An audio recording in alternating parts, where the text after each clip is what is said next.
Radio Universidad de Guadalajara presenta Cosa Pública 2.0. Rubén Martín y Jesús Estrada con los asuntos sociales y políticos más importantes del día.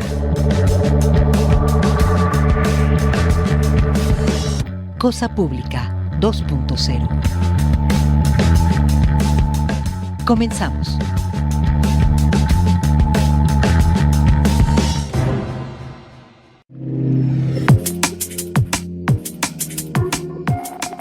¿Qué tal? Bienvenidos a Cosa Pública 2.0. Muchísimas gracias por estarnos acompañando en este horario de 3 a 4 de la tarde aquí en Radio Universidad de Guadalajara, en este medio público, donde cada tarde, le presentamos un análisis crítico de la realidad y le presentamos los principales, los temas sociales y políticos que desde nuestro punto de vista nos parecen más relevantes de la agenda informativa.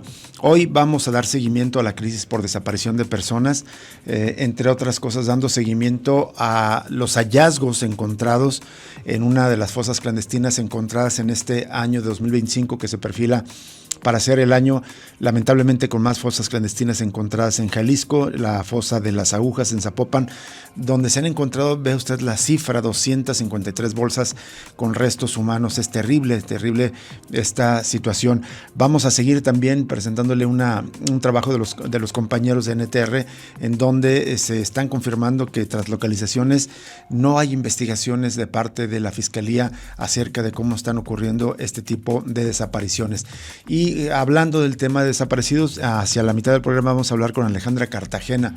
Ella es profesora investigadora del ITESO, pero también es víctima de desaparición. Su madre fue desaparecida durante la Guerra Sucia, pero Alejandra Cartagena es una jalisciense que acaba de ser elegida integrante del Consejo Nacional Ciudadano del Sistema Nacional de Búsqueda, y de esto vamos a hablar con ella sobre el tema de los desaparecidos, toda la agenda pendiente. Pero también nos vamos a detener a Gaza, nos vamos a ir hasta el Mediterráneo, donde está navegando la Global Summit Flotilla, y vamos a establecer contacto con Dolores Pérez Lascarro para que nos comparta la información acerca de la decisión que tomaron los integrantes de esta flotilla, integrada por decenas de barcos, casi 700 personas que están navegando desde distintos países, 44 países del mundo. Partieron de Barcelona hace un par de semanas y con la intención de llegar a Gaza para llevar ayuda humanitaria. Así que en unos minutos estableceremos contacto con Dolores Pérez Lascarro.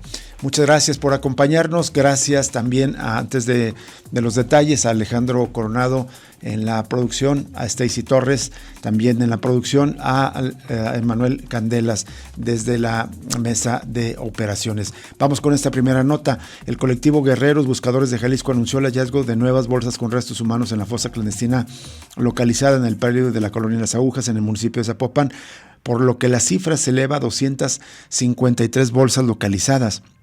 De acuerdo con Jaime Aguilar, un voluntario del colectivo, el día miércoles se encontraron 4 nuevas bolsas con restos humanos. Este hallazgo se suma a las 80 que ya se habían localizado hasta el mes de julio, elevando el número a 84. El nuevo descubrimiento eleva la cifra total a 253 bolsas con restos humanos. El número se conforma por las 84 bolsas que ha encontrado el colectivo, a las que se suman 169 bolsas que las autoridades estatales recuperaron del mismo predio. Las nuevas bolsas no fueron encontradas en los mismos puntos donde el colectivo ya había realizado trabajos. En esta ocasión fueron localizadas en un lugar diferente, al fondo del terreno exterior, lejos de la parte bardeada del predio. El colectivo Guerreros Buscadores de Jalisco ha permanecido en la búsqueda de bolsas con restos humanos desde finales del mes de junio. Su trabajo se concentra en el exterior del predio bardeado, donde se construye un fraccionamiento residencial. La búsqueda fue iniciada después de que el colectivo recibiera denuncias en sus redes sociales, las cuales indicaban que había más bolsas enterradas en el predio exterior. Por ello se dieron a la tarea de llevar a cabo los trabajos de prospección. La Fiscalía de Jalisco ha preidentificado 50 cuerpos de las bolsas ya localizadas. La autoridad indicó que la identificación ha sido posible gracias al buen estado de los restos y los tatuajes de las víctimas. En una nota, nuestros compañeros del diario NTR nos revelan que entre 2016 y agosto de 2025, las autoridades dieron por localizadas a 4.837 personas desaparecidas en las que se confirmó la comisión de algún delito, ya sea vinculado con la ley general en materia de desaparición o delitos diversos sin especificar cuáles. No obstante, en 593 casos la Vicefiscalía de Personas Desaparecidas reconoció que no abrió carpeta de investigación según el Registro Estatal de Personas Desaparecidas. En la última actualización de este registro estatal, la Comisión de Búsqueda de Personas de Jalisco integró una nueva columna a la base de datos llamada Carpeta de Investigación para identificar si por cada caso específico se abrió justamente una carpeta de investigación en la Vicefiscalía o solo se cuenta con el reporte sin denuncia de por medio.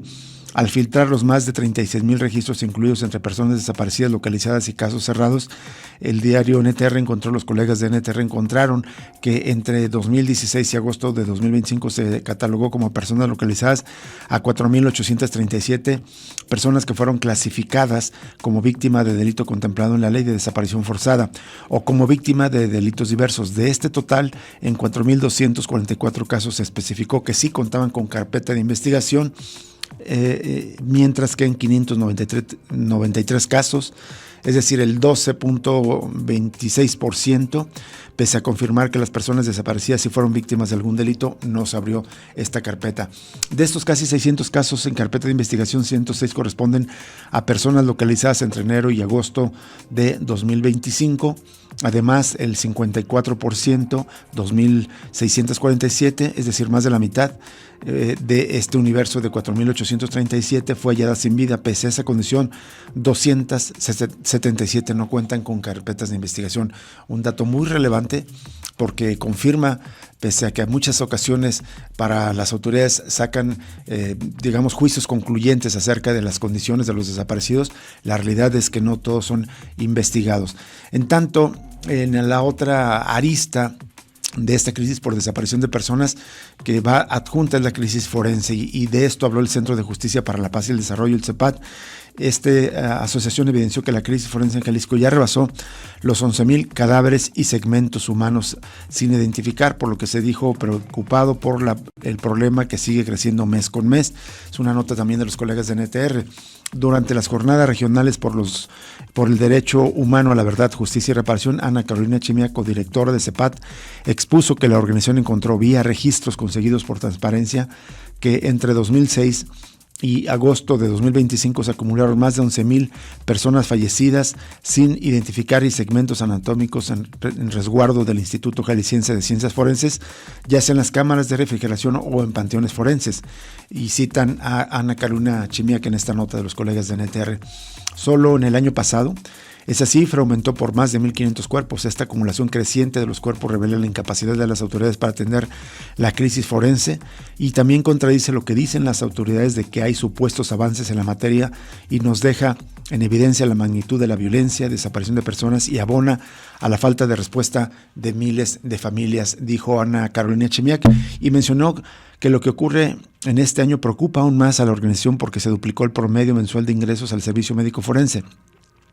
Durante la administración del exgobernador Enrique Alfaro Ramírez, ingresaban en promedio 331 cuerpos mensuales y ahora, en los primeros meses del sexenio de Pablo Lemus Navarro, son 672. Se aumentó, más que se duplicó, y lamentó que el nivel de criminalidad en Jalisco es clave en esta crisis forense, dado que en 2018 se incrementó la cantidad de cuerpos cementados encontrados en fosas clandestinas, a lo que suman los hornos crematorios hallados como el de Teuchitlán, en el rancho Izaguirre, que hacen más compleja la identificación de personas. Además, indicó que esta crisis también está enmarcada en un contexto de falta de personal especializado en ciencias forenses, corrupción y condiciones laborales no aptas. En tanto, el gobierno de Guadalajara dio a conocer que a través de la unidad de búsqueda de personas desaparecidas del municipio, localizó a 2 personas reportadas como desaparecidas en distintos puntos de la ciudad. Se trata de una mujer de 87 años y un joven de 20 años con discapacidad intelectual. De acuerdo con las autoridades, la primera localización ocurrió en la colonia Ladrón de Guevara, luego de que se recibiera un reporte a través del C5 de Guadalajara sobre la desaparición de una adulta mayor residente en una casa de descanso en la colonia Vallarta Norte. Según el reporte, la directora del lugar informó que la mujer se encontraba realizando actividades recreativas cuando se percataron de su ausencia y posteriormente, tras el despliegue de un operativo de búsqueda, una persona reportó haberla visto en los cruces de la avenida López Mateos y la calle Herrera y Cairo, donde fue localizada en aparente buen estado de salud. El segundo caso se dio en el cruce de las calzadas Revolución y del Ejército, en la colonia Reforma, momento en que oficiales de la corporación solicitaron el apoyo de la unidad de búsqueda de personas desaparecidas tras encontrar a un joven con discapacidad intelectual y desorientado. Al recabar información se confirmó a través de Locatel que el joven contaba con un reporte de desaparición desde San Pedro Tlaquepaque. De acuerdo con el reporte, los elementos se comunicaron con la madre del joven, quien se encontraba en las instalaciones de la Vicefiscalía de Personas Desaparecidas para levantar el reporte correspondiente. Por indicaciones del Ministerio Público, el joven fue trasladado al lugar para ser entregado a su familiar. Bueno, en otro caso reciente de desaparición, a 10 días de la desaparición de Abraham Pacheco Partida, de 31 años, su familia acusa a la Fiscalía del Estado de omisiones y negligencias en la investigación. Abigail Pacheco, su hermana mayor, relató que el joven fue visto por última vez el sábado 30 de agosto cuando salió de su casa, de la casa de su madre en Santa Anita, en Tlaquepaque, rumbo a Tonalá para cubrir con sus drones una grabación de un festejo. Y desde entonces no se sabe nada de su paradero. En esta nota de los colegas de NTR se precisa que el lunes 1 de septiembre, tras no haber noticias de la familia, acudió a presentar la denuncia. Sin embargo, hasta la fecha la carpeta de investigación solo contiene 2 declaraciones, la de Abigail, su hermana, y la de un amigo de Abraham. Cuando me leyeron el expediente no había más, no hay nombres de vecinos, ni entrevistas, ni evidencia de cámaras. Aún así me dijeron que los policías ya habían interrogado a personas, explicó su hermana. Además señaló que la Fiscalía no le ha proporcionado la carpeta de investigación, requisito indispensable para acceder a los apoyos legales, médicos y psicológicos que por ley corresponden a las familias de personas desaparecidas.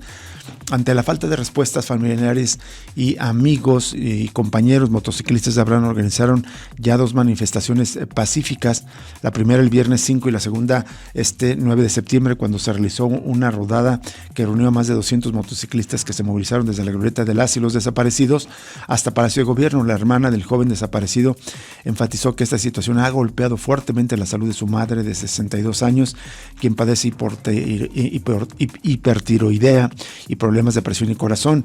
El día de su desaparición, Abraham conducía una motocicleta modelo 2004, vestía pantalón negro, botas y camisa negra de manga larga y llevaba una pulsera roja en la mano izquierda, varias sortijas, una cadena dorada con un anillo, como dije, y cargaba su mochila con drones y equipo de grabación. Mide 1,80 m, es de complexión robusta, cabello castaño claro, largo hasta media espalda, ojos verdes y barba cerrada. Abraham había encontrado en la grabación de eventos con drones un proyecto alterno. La última vez que se le escuchó hablar de trabajo fue tras recibir una llamada el jueves 28 de agosto de una mujer joven que le contrató el servicio. Todos los días llamo al Ministerio Público y nunca me contestan. No sé qué sigue, no sé qué hacer y lo único que me dicen es espera en su casa, ya le hablaremos. Por eso no aparece nadie, porque no los buscan, dijo la hermana de Abraham, criticando con evidente razón la pereza o la negligencia en la investigación de la desaparición de su hermano. Vamos a ir a una pausa y regresamos con la primera entrevista de esta tarde. Vamos a enlazarnos hasta el Mediterráneo para conocer el trayecto de la Global Summit Flotilla que está intentando llegar a Gaza para llevar ayuda humanitaria.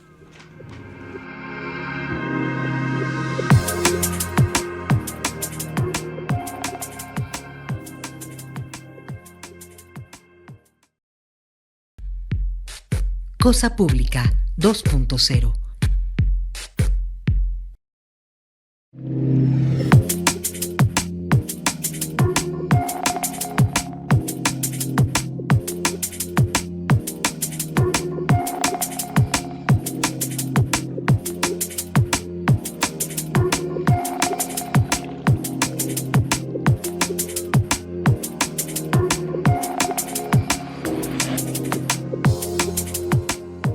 Seguimos en Cosa Pública 2.0 y vamos a saludar y agradecer con enorme gusto a Dolores Pérez Lascarro.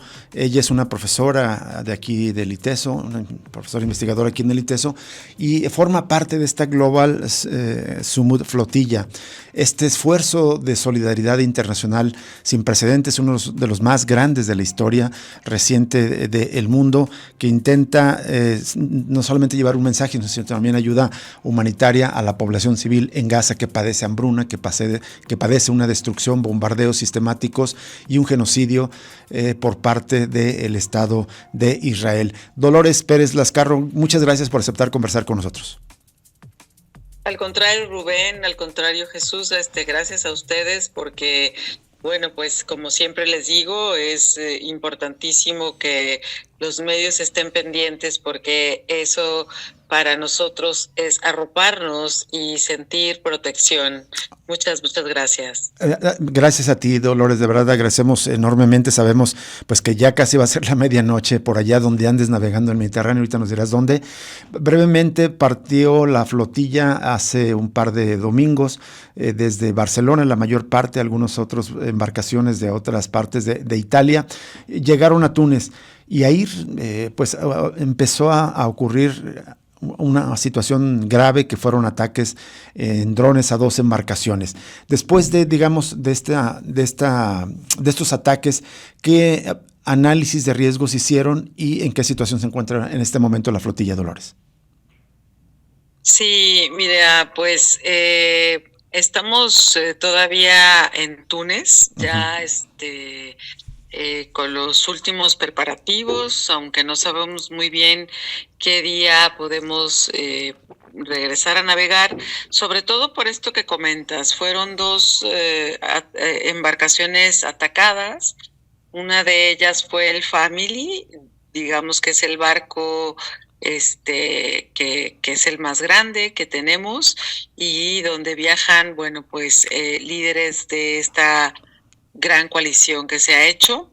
Después, al día siguiente, hubo otro ataque al Alma, a la embarcación Alma, que es donde viaja uno de nuestros compañeros mexicanos, el periodista Ernesto Ledesma. Uh-huh. Esto nos hizo tener varias reuniones, reagruparnos, hablarlo, también hablar cómo nos sentimos como personas que viajamos y con estas, advertencias, amenazas de que aunque sigue el curso de la investigación, muchos como yo creemos que, pues es parte de la intimidación que está queriendo hacer Israel todo el tiempo.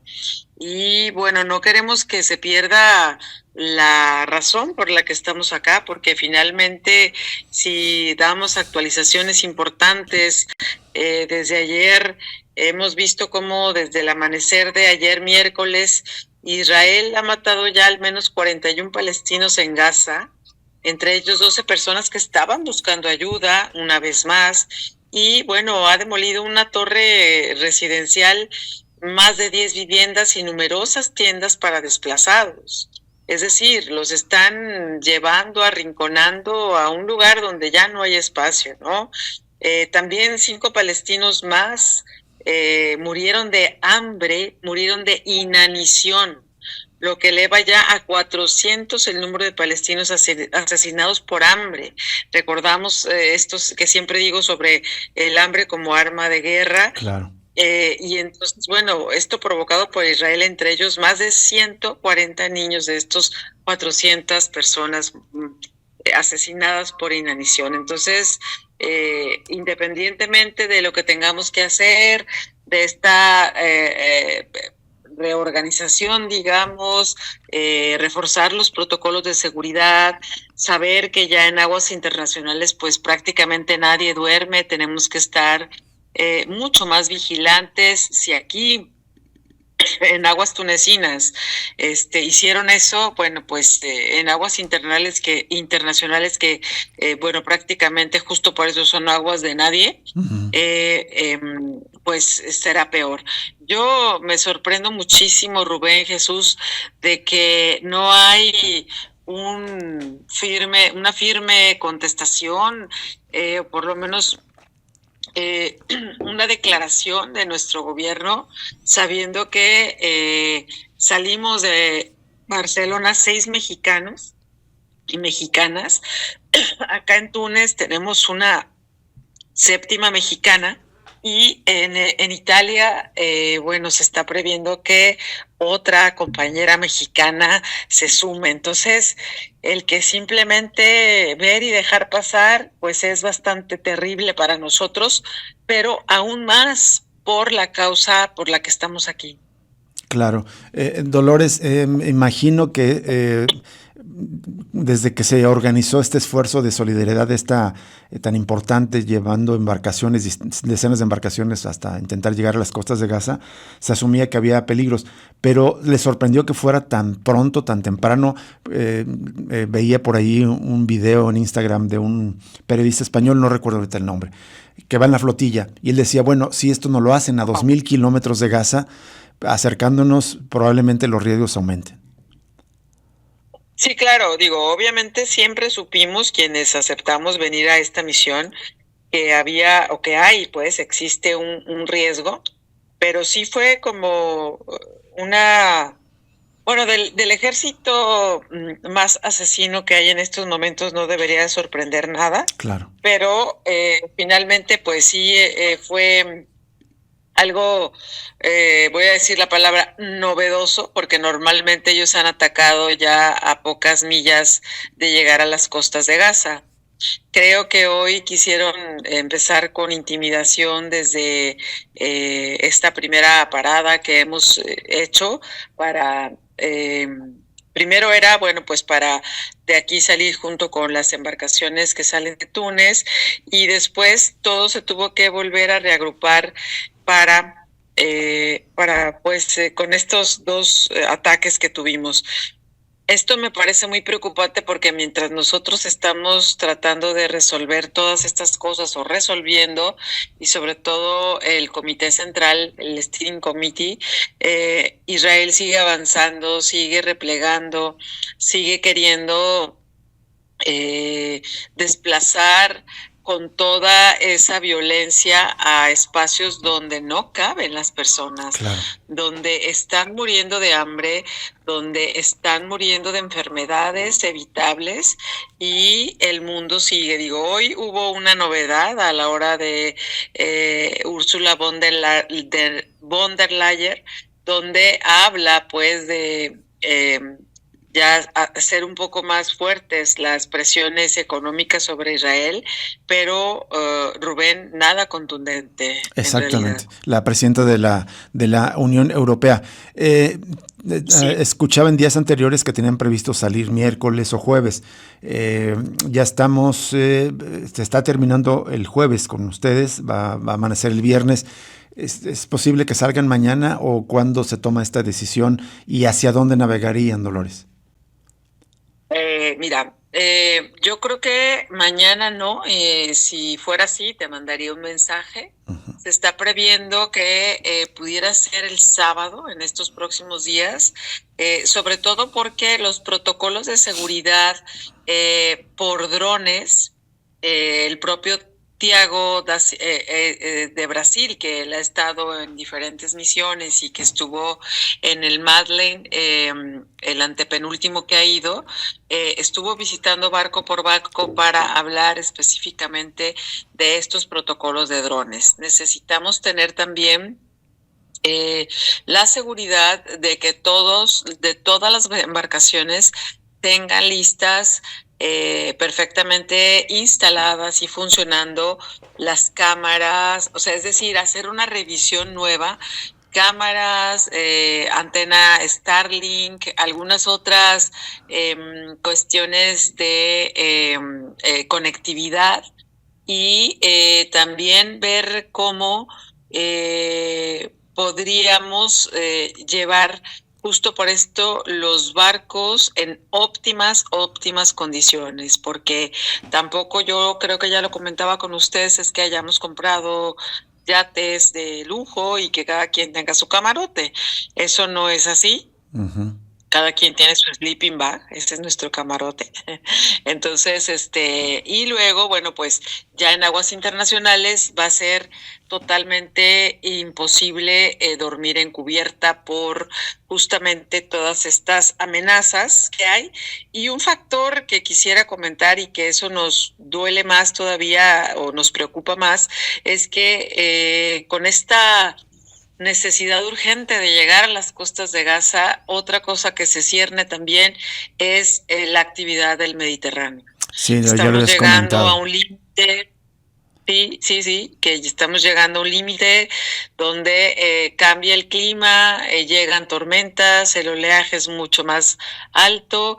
Entonces, por eso, claro que tenemos urgencia de salir, pero tampoco queremos hacerlo, y eso lo hemos comentado mucho con el Steering Committee de, los barcos que salgan, que sean los mejores, y si hay personas que deban terminar su misión en Túnez, es decir, bueno, ya navegaron de Barcelona a Túnez, a lo mejor aquí se hace un relevo, lo que queremos es que se haga lo mejor para que no sea una salida solamente para después regresar o para decir, bueno, no, nos quedamos en medio de aguas internacionales. Entonces, hasta ahorita esta es la situación que tenemos para poder verdaderamente salir y encontrarnos con los barcos que saldrán de Catania, de Grecia y creo que de algunos otros puertos de Europa. Y esto casi duplicaría digamos, el número de embarcaciones y de personas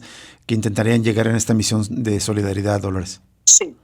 Perfecto. Podría duplicar las embarcaciones, porque debo decir también, muy honestamente, algunas embarcaciones que vinieron de Barcelona es probable que no puedan continuar por averías desde la primera tormenta, y yo creo que más vale hacer caso a lo que nos digan los ingenieros, porque bueno, pues no hay que arriesgar a nadie solamente ahora sí que per se, ¿no? Sino que, a ver, con información seguramente se pedirán voluntarios que bajen para que otros continúen, o si como nadie queremos bajar, sí, quizá sea alguna otra forma de poder elegir quién baje, ¿no? Porque perfecto, pues todos queremos llegar. Muy bien. Dolores Pérez Lascarro, te agradezco enormemente que nos tomes esta llamada. Están en el puerto, en un puerto en Túnez todavía entonces, donde llegaron hace unos días.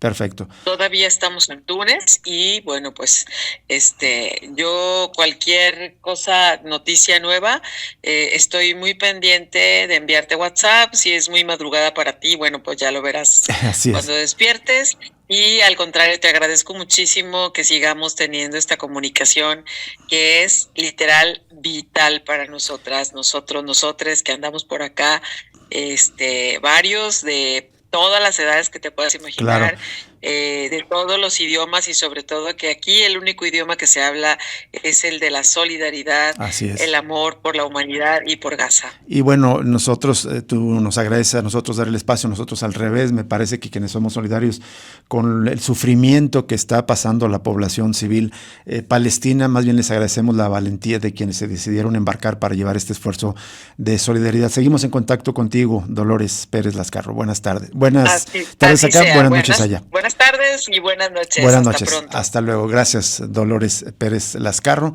allá en Túnez. Y nosotros nos vamos a una pausa. Al regreso seguimos con la siguiente entrevista de esta tarde.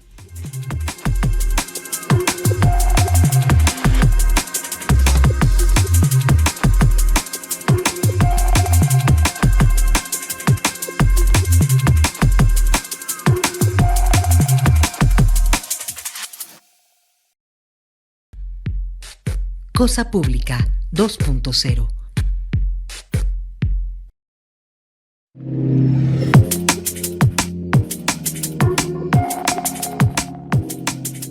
Seguimos en Cosa Pública 2.0. Muchísimas gracias por permanecer en sintonía con nosotros y vamos a la línea telefónica, y esto es para agradecer a Alejandra Cartagena López que nos tome esta llamada. Alejandra Cartagena es abogada defensora de los derechos humanos de niñas, adolescentes y mujeres desde el año 2000, y también, además de ser maestra en el ITESO, forma parte del Comité de América Latina y el Caribe en defensa de los derechos de las mujeres, y acaba de ser electa por el Senado de la República el pasado martes como parte de un grupo de un listado de 13 personas para el Consejo para integrar el Consejo Nacional Ciudadano del Sistema Nacional de Búsqueda, esta estructura tan importante justamente para atender el problema de las desapariciones.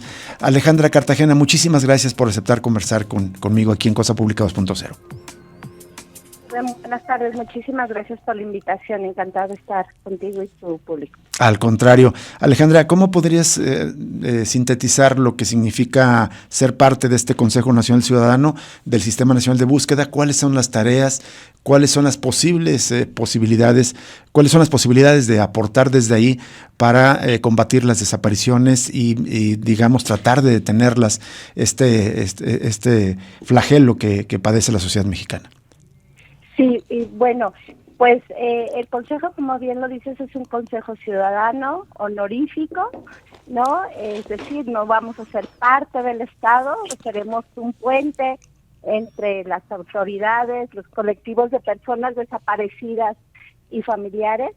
Y bueno, ¿qué nos toca? Pues nos toca ahora sí que revisar, exigir, proponer, ¿no? Acciones, programas, estar como muy clara de poderles también dar asistencia técnica al consejo, pedirle información sobre lo que está realizando, emitir recomendaciones, ¿no? Sobre la integración de la comisión, de cómo están haciendo los trabajos, elaborar y aprobar y modificar procedimientos, ¿no? Y además me parece que lo que decía hace rato es muy importante, es cómo ser un puente entre las organizaciones y los colectivos para que tengan la voz necesaria para precisamente atender esta problemática tan grave, Rubén, pero también para prevenirla, ¿no? Así es. Sin duda alguna, México está ante una de las problemáticas más graves, ¿no? Y primero me parece que es reconocer, ¿no? El impacto que tiene no solo en las víctimas directas, sino también en las víctimas indirectas, como en la desaparición. Entonces, me parece que desde ahí es importante reconocer, ¿no? Tener mesas de trabajo con quien sea necesario para que se haga lo que se tiene que hacer, y eso significa primero pues tener a alguien al frente, que ya vimos que ya nombraron una comisionada, Marta Lidia, que conozca del tema, ¿no? Por ahí me parece que cambia con la comisionada que teníamos anteriormente, que no conocía del tema, y lo otro es que también su equipo sea un equipo formado, con la capacidad para tomar decisiones, pero sobre todo para llevar a cabo acciones de búsqueda. Y no solo, Rubén, quisiera hacer como enfatizar en eso, no solo de quienes van desapareciendo, sino sobre estas desapariciones de larga data, claro, que como bien dicen los colectivos, pues han dejado de buscar, ¿no? Y tienen el mismo derecho de ser buscados.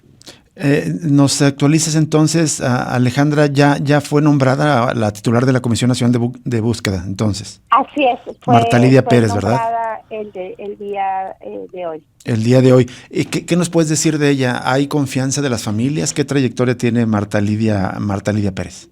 Mira, Marta Lidia estaba trabajando en la FGR, en la Fiscalía precisamente de Desaparición.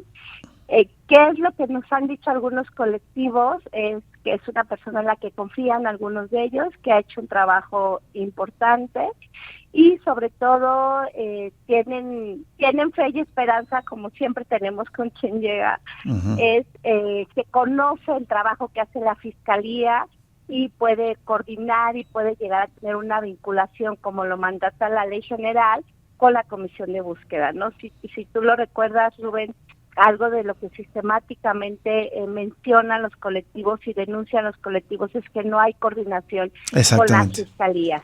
¿no? Así es. Entonces me parece que la experiencia de Marta Lidia pues puede ayudar, ¿no?, a ir desatando esos nudos que no han permitido una coordinación efectiva, una coordinación con debida diligencia, y que además hay que dejarlo muy claro, ¿no? Esa falta de coordinación pone en riesgo la vida y la integridad de las personas que desaparecen, ¿no? Escribía yo en estos días en la columna que tengo acá en El Informador, a Alejandra Cartagena, que la presidenta Claudia Sheinbaum había cometido una pifia, un gran error al no mencionar la crisis por desaparición de personas como una de las prioridades y uno de los temas centrales del país en su informe de gobierno, por lo menos en su mensaje político, sí lo puso en el texto de manera muy breve, y que esta coyuntura de elegir a los integrantes del Consejo Ciudadano del Sistema Nacional de Búsqueda y de elegir a la nueva persona titular de la Comisión Nacional de Búsqueda podrían significar una oportunidad para dar un viraje en esta materia por parte del actual gobierno. ¿Crees que se puede dar esta oportunidad, este viraje, y la presidenta corrija y atienda y ponga el problema de la desaparición de personas como un tema central de su gobierno? Sin duda alguna, me parece que haya sido nombrado un consejo, que se haya llevado todo este procedimiento que mandata la ley general, me parece es importante. Que pongan a una persona con conocimiento y que tuvo el respaldo, no de todos los colectivos, debo de decirlo, ¿no?, sino que tuvo un respaldo importante, pues puede ser que sea un viraje. Sin embargo, me parece, Rubén, que lo que nos sigue tocando es exigir, ¿no?, que sea más allá de nombramientos y que realmente se implemente la ley, no solo en la atención, sino también en la prevención de la desaparición. Y me parece que esta es un trabajo, una tarea de todos los órdenes de gobierno, ¿no? Me parece que hay que dejar muy claro que no solo le toca al gobierno federal, que los estados e incluso las policías municipales no deben de decir, bueno, a mí no me toca, claro, ¿no?, sino cada una tiene sus responsabilidades conforme a la ley, conforme a los protocolos homologados. Entonces me parece que es un momento importante, primero para que se reconozca, ¿no?, porque si no reconoces, pues no inviertes, no llevas a cabo las acciones necesarias para la atención y prevención, ¿no? Debemos de dejar de pensar que vamos a ser castigados, van a ser castigados como políticos, ¿no? Me parece que lo más importante aquí es la vida y la integridad de la ciudadanía, y los políticos, quienes toman decisiones, están obligados a realizar acciones para prevenir que seamos víctimas de desaparición. Ojalá así sea. ¿Cuáles crees tú que serían como las prioridades que desde el Consejo Ciudadano del Sistema Nacional de Búsqueda lo que entiendo es que tienen la capacidad de proponer acciones para que las tome en cuenta el gobierno, el Estado? ¿Cuáles serían como los temas prioritarios que tratarás de impulsar o debería impulsar los nuevos integrantes del Consejo de Ciudadano del Sistema Nacional de Búsqueda, Alejandra? Mira, yo creo que hay muchísimos pendientes, sí, ¿no? Yo creo que uno de los más importantes es pues que se implementen estos registros que mandata la ley, no solo a nivel nacional, sino a nivel de los estados, ¿no? Urge una coordinación que nos permita tener estas herramientas, que nos ayude a ir vinculando datos que nos lleve a identificar y encontrar a las personas desaparecidas, ¿no? Creo que ese es un pendiente.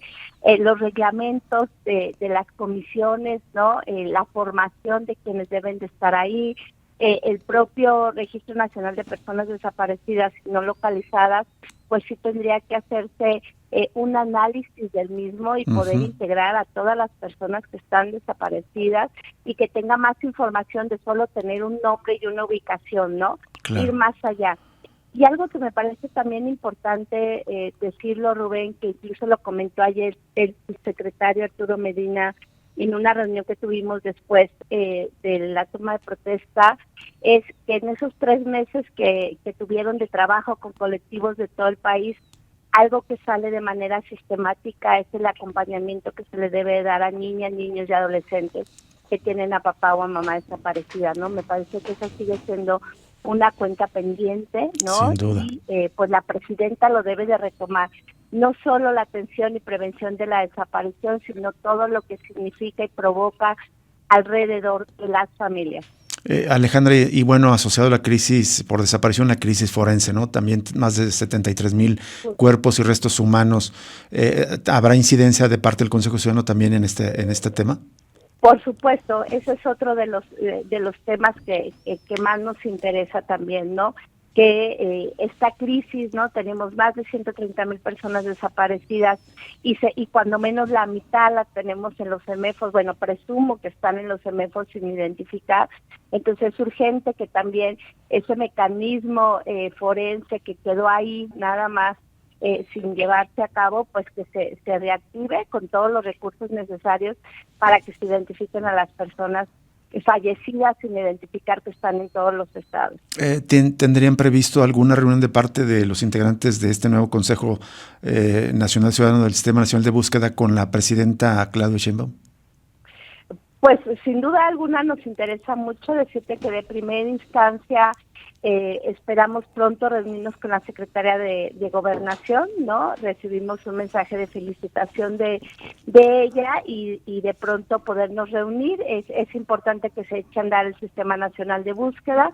Entonces, por supuesto, se vienen un par de meses y de semanas de mucho trabajo y de meses de trabajo para echar a andar esto de manera inmediata. Decirte que el Consejo está con toda la disponibilidad, ya empezamos a organizarnos, a hacer algunas cosas el día de hoy, entonces pues bueno, esperemos de manera inmediata podamos tener ya la invitación para reunirnos, por supuesto con la Secretaria de Gobernación y posteriormente pues sin duda alguna también será importante reunirse con la presidenta. Conocemos tu trayectoria, evidentemente que eres empática evidentemente y experta en materia de búsqueda de personas, de derechos humanos. El resto del Consejo, dirías también que, digamos, hay buenos perfiles para trabajar de manera conjunta con las familias. Mira, no conozco a todos los perfiles. En realidad a quienes conozco pues ha sido a los familiares, ¿no? Y algunos de los expertos, y puedo decirte hasta ahí que me parece que tienen una trayectoria importante, que vienen también con un acompañamiento y una confianza de algunos colectivos. Entonces pues yo espero definitivamente que podamos hacer un trabajo importante, ¿no? Así es. De mi parte pues decirte, Rubén, que yo estoy muy comprometida y que por supuesto seguiré siendo con esta independencia que me permite decir lo que se tenga que decir cuando se tenga que decir y exigir al Estado que haga lo que le toca, ¿no? Me parece que este es un espacio fundamental y no digo para dar voz a los colectivos o familias porque ellos la tienen, ¿no? Sino para hacer ese puente que les permita que las escuchen. Y por supuesto que voy a estar ahí sobre todo para colectivos y familiares para hacer lo que toque hacer y bueno, pues debo decir que estoy contenta y también con pues un gran compromiso de lo que significa estar en este consejo. Alejandra, hay había como tres categorías, ¿no? Para elegir los integrantes: a familiares, digamos familiares directos desaparecidos, especialistas y integrantes de la sociedad civil. Tú entraste en la segunda categoría de expertos. Sin embargo, pues hay que recordar que tú también eres víctima porque tu madre fue desaparecida. ¿Podrías contar brevemente cómo ocurrió la desaparición de tu madre, Leticia Galarza Campos? Sí, bueno, mi mamá era parte de un movimiento guerrillero de la Liga Comunista 23 de septiembre. Mi papá también, solo mi papá fue asesinado antes de que yo naciera. Yo creo que mi mamá tendría como 3 o 4 meses de embarazo. Y bueno, mi mamá es detenida, como lo dice, el 5 de enero de 1978 en la Ciudad de México por la Dirección Federal de Seguridad. La última información que tenemos de mi mamá es del 18 de febrero, donde se menciona que estaba en el campo militar número 1 y que estaba siendo interrogada por la Dirección Federal de Seguridad por Miguel Nazararo. Esa información. Es la última información que tenemos, que fue obtenida del Archivo General de la Nación. ¿Sigue abierta alguna carpeta de investigación para la búsqueda de tu madre? Y si es así, ¿algunos indicios recientes? Por supuesto que sí, que hay una carpeta de investigación sobre la desaparición de mi mamá, y también decirlo que mi abuelo también es desaparecido, pero el de 75, Sí hay carpetas de investigación abiertas. Hasta el momento decirte, Rubén, que no hay indicios. Las carpetas, los MPs no han hecho una investigación profunda con un análisis de contexto que pueda acreditar de entrada pues que fue el Estado, ¿no? Algo que parece importante decirte es que de entrada estaba como privado ilegal de la libertad y no como desaparición. Uh-huh. A raíz de las mesas de trabajo que se realizaron con la Comisión de la Verdad. Perdimos la comunicación con Alejandra Cartagena. Stacy, ¿nos ayudas? Se perdió la comunicación. Vamos a aprovechar, en realidad ya estábamos terminando la entrevista, pero vamos a aprovechar para hacer la pausa y bueno, regresar solo para despedirnos de Alejandra Cartagena, integrante del Consejo Nacional Ciudadano del Sistema Nacional de Búsqueda.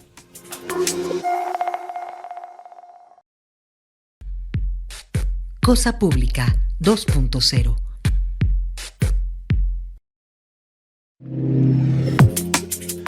Volvemos aquí en Cosa Pública 2.0, volvemos a la línea telefónica. Alejandra, una disculpa, algo ocurrió, pero prácticamente solo queríamos volver contigo para agradecerte esta entrevista y decir pues que estaremos muy pendientes de los trabajos que se lleve a cabo por parte de este Consejo Ciudadano del Sistema Nacional de Búsqueda. Bueno, y por supuesto yo quedo siempre a sus órdenes y gracias por la entrevista.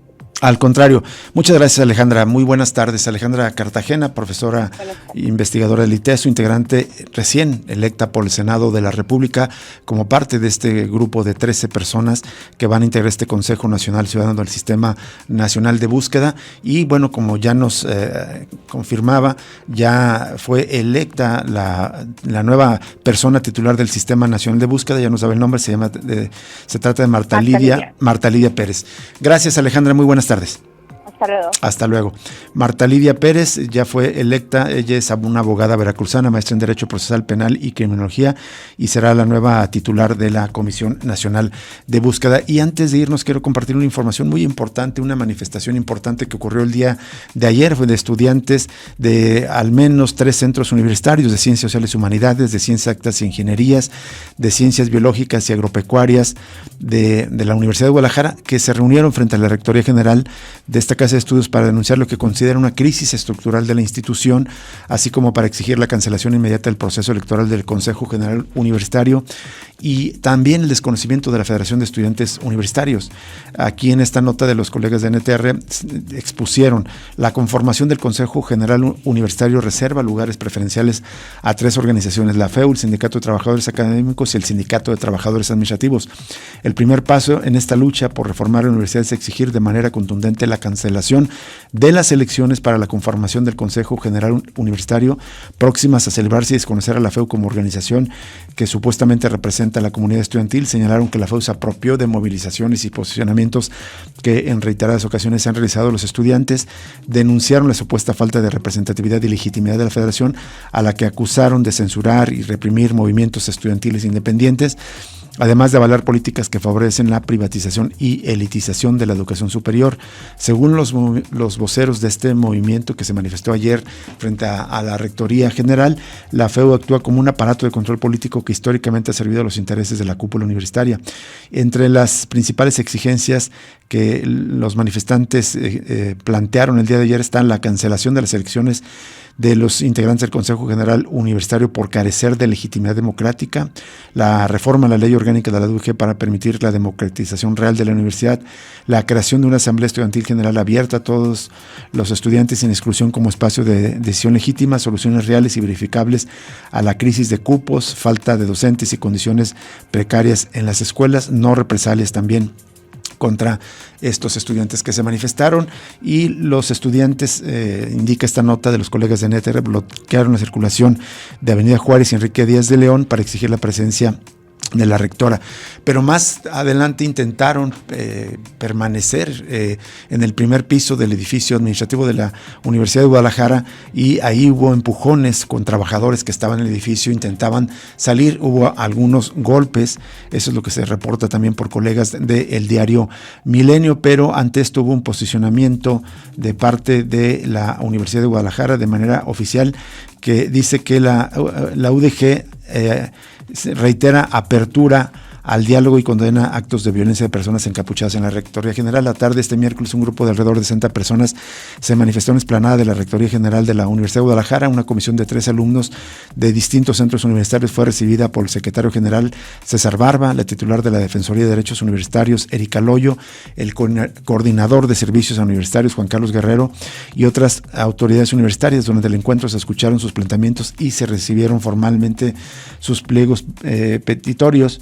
La universidad mostró apertura y propuso instalar mesas de trabajo para dar seguimiento a las demandas. Sin embargo, los manifestantes exigieron como condición inamovible la cancelación del proceso electoral del Consejo General Universitario, a lo que las autoridades universitarias respondieron que era jurídicamente inviable, pues dicho proceso está establecido en la ley orgánica universitaria y suspenderlo implicaría violar la normatividad vigente y vulnerar los derechos de una comunidad de 360,000 personas que tienen derecho a votar y ser votados para presentar a sus pares. Ante esta negativa, los estudiantes rompieron el diálogo y anunciaron un plantón en el edificio de la Rectoría General, y es en este contexto, señala este comunicado, que se dio este enfrentamiento donde hubo ahí algunos golpes.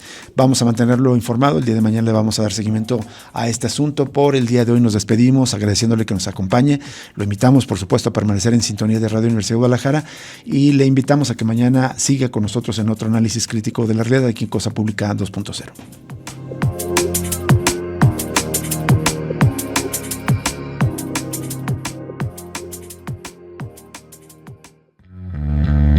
Radio Universidad de Guadalajara presentó Cosa Pública 2.0. Rubén Martín y Jesús Estrada con el análisis crítico de la actualidad. Cosa Pública 2.0. Gracias por escucharnos.